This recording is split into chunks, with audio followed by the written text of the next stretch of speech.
Gertrudes da Silva, de seu nome completo Diamantino Gertrudes da Silva, nasceu em Alvite, concelho de Moimenta da Beira, a 20 de fevereiro de 1943. Em 1963, ingressou na Academia Militar, seguindo depois a carreira de oficial do Exército na arma de Infantaria até ao posto de coronel, encontrando-se agora na situação de reforma. No tempo próprio, cumpriu duas comissões por imposição na Guerra Colonial, a primeira em Angola e a segunda na Guiné. À margem das suas ocupações profissionais militares, em 1980 concluiu a licenciatura em História na Universidade de Coimbra. Para além de outras condecorações, foi agraciado com a Gran Cruz da Ordem da Liberdade pela sua participação no movimento do 25 de Abril de 1974. Para além disso, a sua atividade como escritor já viu dar ao prelo 4 volumes, 4 títulos. O primeiro, Deus, Pátria e a Vida, a Pátria ou a Vida, o segundo, e o terceiro, 4 Estações em Abril. Esta é uma trilogia ao qual se seguiu o último título, Tempos sem Remissão. Diamantino Silva, Coronel Diamantino Silva, 40 anos após o 25 de Abril, valeu a pena? É evidente que valeu a pena. Mas valeu a pena em certo sentido. Há pessoas que utilizam este valeu a pena no sentido de que estamos hoje melhor, portanto, tudo bem. E eu penso que é um engano.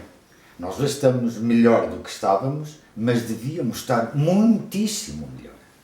E, portanto, não chega a dizer que valeu a pena porque estamos melhor. Ou porque temos a liberdade. E sendo esse o bem mais precioso que a gente pode ter. Porque lá diz o cantor, o Sérgio Godinho, só há liberdade. Só há liberdade.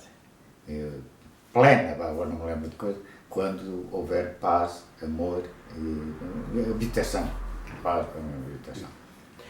A ditadura em Portugal, por que durou ela de 1926 a 1974, tantos anos, e por que acabou? Ela saiu do bojo de uma certa degradação que nos deve fazer pensar na atualidade da Primeira República. É evidente. E saiu também do bojo por um golpe militar. Um golpe militar, se calhar não, com características diferentes do golpe militar, se assim se pode dizer, do 25 de Abril. Depois, a manutenção por tantos anos, é evidente que o povo português tem que se interrogar, a todos os níveis, porque é que suportámos um regime destes durante tantos anos. Porque suponho que um dos males das sociedades, nomeadamente das nações em particular, é efetivamente as pessoas não pensarem pela sua cabeça. E os governos que querem ser ditadores e ditatoriais querem o povo ignorante. Uma enorme transformação revolucionária com um mínimo de violência, disse há dias o nosso conterrâneo viziense José Sobral, antropólogo e historiador. Essa grande ou essa enorme transformação revolucionária com um mínimo de violência, assim estava prevista? Estava previsto. Eu tive responsabilidades, enfim, fora do normal dos capitães, que me foram atribuídas pelo planeador e depois o condutor das operações do 25 de Abril. Tive responsabilidades maiores de escalão superior, porque fui comandante do agrupamento de tropas, não? Que envolvia praticamente as unidades que estavam envolvidas aqui entre o Douro propriamente e o Tejo, tirando a Escola Prática de Cavalaria a sul e o CEOE em Lamego a norte, que pertencia ao Porto. Pronto, e nessa perspectiva tive reuniões, a última reunião que eu tive com o Otelo em Lisboa, ou no local onde depois seria instalado o comando das operações do MFA, uma das recomendações veementes que o Otelo nos fez, a mim e aos outros responsáveis, é que tiros só em última análise. E, de facto, o 25 de Abril, nesse aspecto, suponho que foi a revolução mais linda de todos os tempos.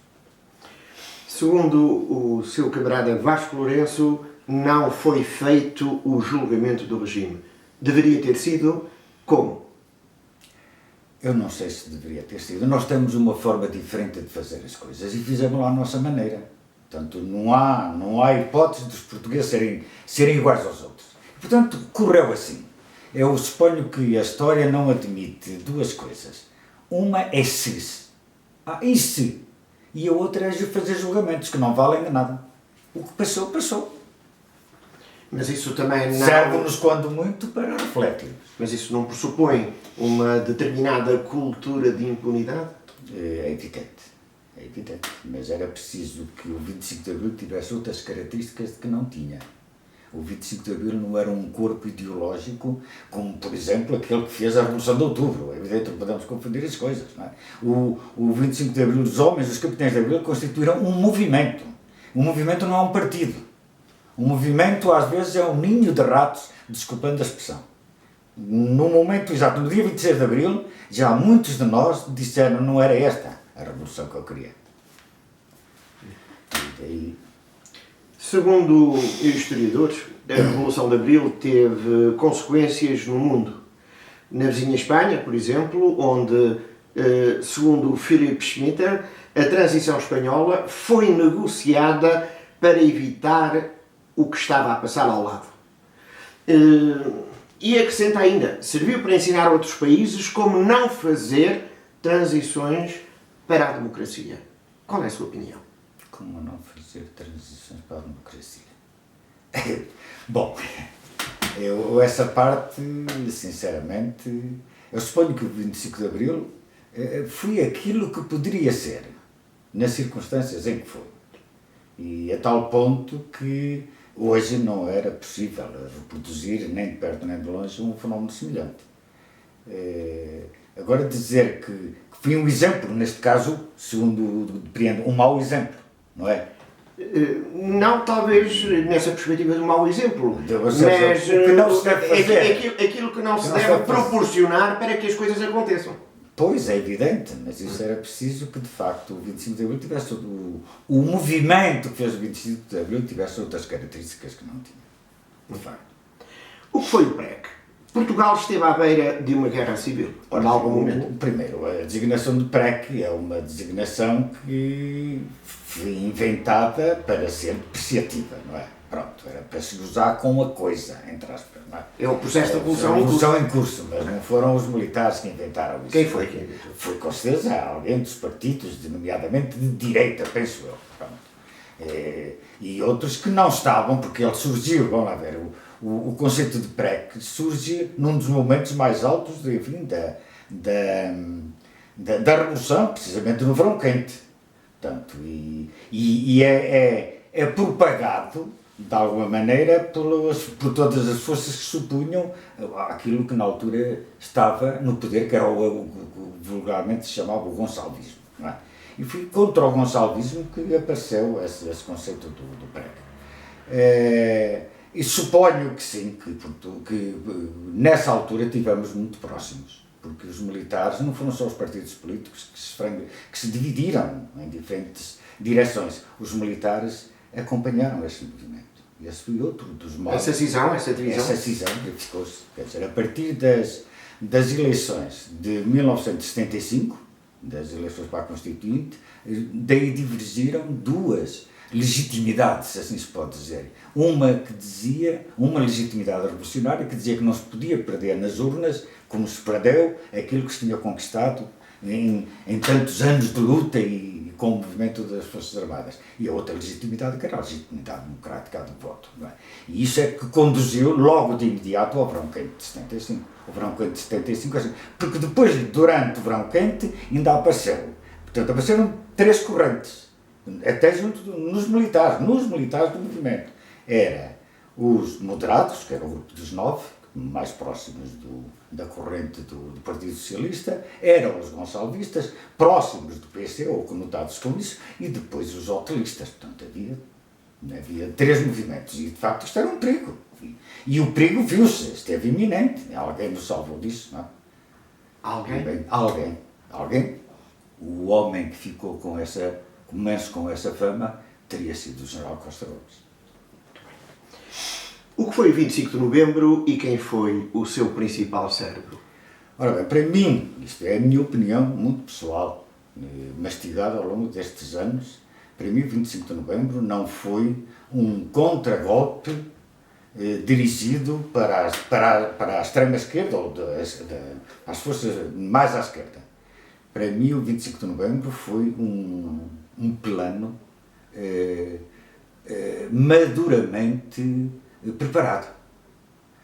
Ou seja, é evidente, não discuto se o PREC, como se diz, estava a seguir os melhores caminhos, isso não discuto, se calhar não chegámos a lado nenhum.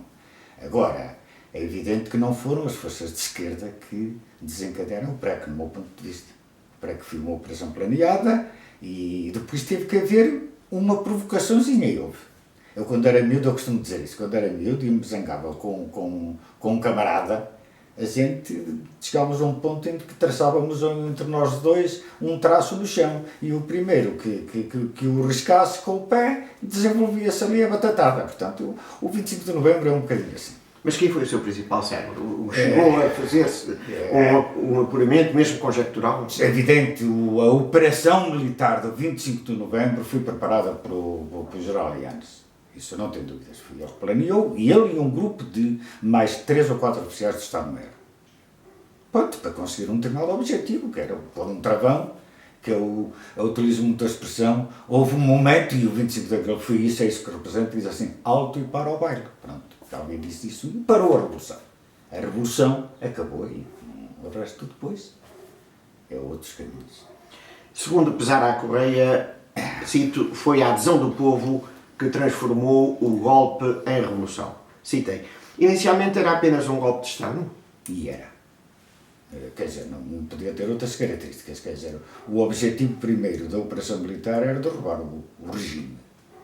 Porque era o essencial. Enquanto não derrubássemos o regime, não havia. E o derrubamento do regime pela força e por uma força militar só se pode chamar golpe militar. É evidente que depois o enquadramento, o envolvimento popular, e eu tive a oportunidade de viver esses momentos em Lisboa, nos próprios dias, essa avalanche do povo é que fez imediatamente de passar um golpe militar, embora, é evidente, os militares fizeram o trabalho de casa. Os militares não se limitaram a dizer vamos derrubar o regime e depois o resto logo se verá. Não. Os militares apresentaram-se com um programa, era um programa mínimo. Mas era um programa chamado Programa dos 3Ds ou Programa da MFA. Eu vou-lhe dar 6 nomes de 6 camaradas seus. Eu agradecia que, de uma forma, uma tentativa de os caracterizar, dissesse uma frase que lhe sugerisse cada um dos nomes. Uma frase, sim. Melo Antunes. O intelectual e o político do movimento das Forças Armadas. Vasco Lourenço. Vasco Lourenço. Uma força vital do movimento. Otelo Saraiva de Carvalho. Otelo, um sonhador, um utópico, mas um homem com muito valor. Salgueiro Maia. Salgueiro Maia, o único herói do 25 de Abril para mim. E um grande amigo, pessoal. António de Spínola. António de Spínola, um homem estruturalmente sério. Ramalhianos. Não. Desculpa, quando eu disse estruturalmente sério, referia-me a Ramalhianos. Do António Spínola, um homem que ambicionava o poder e que fez tudo para o conquistar, mas não conseguiu. Qual o papel do capitão Diamantino Silva, também conhecido como o Capitão Vermelho, no 25 de Abril? Primeiro, apetece-me, e acho que devo esclarecer essa do Capitão Vermelho. Suponho que essa ideia deriva fundamentalmente do comportamento que eu tive no processo revolucionário e, nomeadamente, de um episódio desse processo em que eu acompanhei, fiz parte de um coletivo de oficiais que acompanhou o Otelo numa visita a Cuba. Portanto, é evidente, se algumas pessoas já tinham essa ideia de que eu era muito pegado ao PC, então, quando fui a Cuba, é evidente que ficaram com essa ideia mais gravada, não é? Deixe-me aqui acrescentar uma coisa, sem querer ser inconfidente, depois podemos falar melhor sobre isso. Eu lembro-me de aqui há uns anos eu me ter dito que durante muito tempo, no seu aniversário, Fidel Castro lhe enviava charutos. Não é verdade. Não. O Fidel Castro, quando lá estive, tive a felicidade, eu digo a sorte, de conviver com essa personagem. De conviver mesmo de perto, como nós estamos aqui a falar um com o outro. Não é? Ofereceu-me várias coisas, ofereceu-me efetivamente uma caixa de charutos, e não aí, parte deles, com um cartãozinho, além de outras coisas que me ofereceram, que eles ofereceram-nos muitas coisas. Não é? Mas não, essa não. Nunca mais tive contactos com ninguém de Cuba, depois que vim de lá. Mas ainda dentro da questão, qual o seu papel, em traços gerais, no 25 de Abril? Bom, o meu papel foi um papel, foi um papel de um militar que fui habituado, que se habituou desde muito novo na profissão a cumprir as missões que lhe eram confiadas. A partir do momento em que me foi confiada a missão e a partir do momento em que o nosso movimento passou a ser efetivamente, a ter as características de movimento militar armado, é evidente que me foram confiadas responsabilidades e atribuídas missões, enfim, que passaram, que eram acima um bocadinho do capitão normal que se envolveu no 25 de Abril.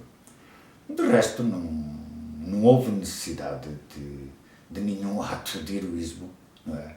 E, portanto, não há razão nenhuma, eu confesso, não é modéstia a mais, não há razão nenhuma para que o capitão Gertrudes da Silva, da altura, tenha algum registro especial. Sempre cumpri as minhas missões e assumi as operações de 25 de Abril e a parte que me competiu de comando como uma missão qualquer. Aliás, as últimas palavras que eu disse, não nesta casa, mas no outro apartamento onde vivia, na altura, aos meus camaradas aqui de Viseu, quando fizemos a última reunião, foi precisamente, meus amigos, a partir deste momento, temos em mãos uma missão militar. E é uma missão militar que vamos cumprir. Nunca pôs em causa o seu envolvimento para diante no 25 de Abril? O meu envolvimento para diante? A persecução? Para a persecução? Não.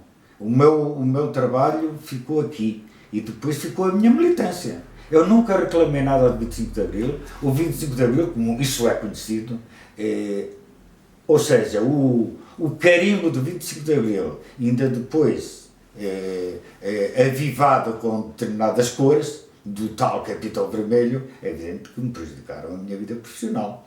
Mas saí da tropa apaziguado. Eu tenho formação suficiente e discernimento para ver que há determinadas coisas mesmo que me fizeram que são fruto da época e que eu não posso guardar, porque não ganho nada entre as raivas. Não esqueço, mas não tenho raivas a ninguém. Viseu esteve desde a primeira hora com o movimento das Forças Armadas? Os capitães de Viseu estiveram com o movimento das Forças Armadas desde a primeira hora. Quando reitera os capitães, quer dizer que outros postos, nomeadamente a montante, não estiveram?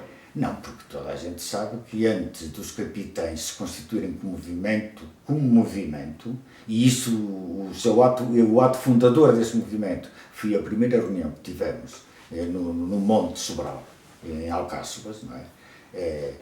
Antes disso, houve os famosos decretos. E o primeiro decreto, que saiu em julho de 73, prejudicava-nos a nós capitães, em termos de carreira, e prejudicavam depois as hierarquias superiores, nomeadamente tenentes-coronéis e coronéis, que iam ser prejudicados por quem? Pelos mercianos que o regime tentou segurar, não é? E depois o segundo decreto é que limitou os estragos só aos capitães. E aí foi pior a emenda que o soneto. Foi aí que a gente disse alto. Então vamos nos juntar e como é que é? E isto quer dizer que os outros, estou a referir-me aos superiores, deixou de desinteressar o problema. E ficou só connosco. É assim, então nós trabalhamos por conta própria. Agora há uma coisa que eu costumo dizer. Os nossos superiores, mesmo aqui, todos souberam de que nós andávamos a movimentar-nos e que tínhamos um determinado tipo de objetivos. E eles eram livres de aderir a isso e todos foram convidados. E dizem assim, então mas vocês faziam isso e não tinham medo que eles fossem denunciar? Não, na tropa. Há códigos. Há códigos. E não foram tínhamos a carregos? certeza, não. Não tenho conhecimento nenhum de nenhum dos nossos camaradas, mesmo aqueles que depois não continuaram com o movimento, que só estiveram numa primeira parte, que nos tivessem denunciado, pelo menos que eu tenha conhecimento até hoje. Quem era à época o comandante do RIF? Era o Sr. Coronel Sá Cardoso. Sá Cardoso, um viziense. Um viziense e até Vila Novense. Vila Lá. Novense. Que é o homem que aparece, como sabe, no livro do Aquilino, o tal tenente da GNR. Como vê o Portugal de hoje? Há um abril a renovar? Olha, eu, a propósito disso, falava na simbologia deste ano das comemorações dos 40 anos, porque acho que são ilustrativas disso, ou nomeadamente o seu símbolo fundamental.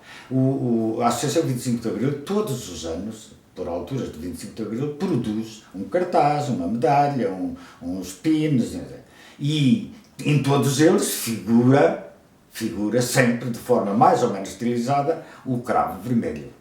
Este ano, pela primeira vez, não há cravo vermelho nenhum. Pela primeira vez, há um grande ponto de interrogação. É uma mensagem forte, que quererá dizer muita coisa, mas que quer dizer, possivelmente, permite todo este tipo de perguntas. O que é feito do 25 de Abril? O que é que fizeram ao 25 de Abril? É possível um outro 25 de Abril? Quer dizer, há imensas perguntas que isto suscita. Desculpe, esse cartaz foi feito... É da associação, todos os anos faz. Portanto, isto é feito por um artista. Portanto, nacional, de nome nacional. Portanto, e deu este ponto de interrogação. Aliás, toda a simbologia, depois os autocolantes, a todos um a cada um, e os próprios pins, não têm cravos, é só pontos de interrogação. E eu nas escolas, por acaso, às tantas, no fim, desfraldo esta bandeira de protesto, que é um protesto... É para si uma bandeira de protesto. É minha. Quer dizer, não fosse homem que tem a única militância, apesar de todos os carimbos, só tenho uma militância que é do 25 de Abril, não fosse esse homem, e portanto eu sinto uma coisa neste momento entre o desalento, o desânimo e eu até diria quase o desespero, não com a força com que o José Mário Branco transmite no seu disco FMI, mas muito próximo. Assunção Esteves agiu corretamente ao tentar impedir os militares de falar na cerimónia do 25 de Abril? Eu não sei se foi ela que impediu. Em última análise parece que não. Ou seja, é a última Mas ela é uma segunda figura do Estado. Pois, exatamente, mas ela tem que falar com os grupos parlamentares, não é? Eu suponho que ela andou muito mal. Ela andou muito mal, porque ela podia sempre escudar, enfim, numa certa tradição de que, enfim, em princípio não falam na sessão solene do 25 de Abril outras figuras para além dos deputados, que são, de facto, agora. Eu, pessoalmente, eu sou da Associação de 25 de Abril quase desde o seu começo e, pessoalmente, nunca concordei com a atitude que os meus camaradas tomaram lá por baixo, mas isso é uma opinião pessoal, de não comparecerem e de não aceitarem o convite para estarem na sessão solene. Porque acho que se nós fizermos o 25 de Abril foi para produzir, efetivamente, órgãos democráticos, e aquele é, por excelência, o órgão principal da democracia parlamentar. E, portanto, eu acho que nos devíamos ter esse respeito. Pronto, mas eles resolveram assim, tudo bem.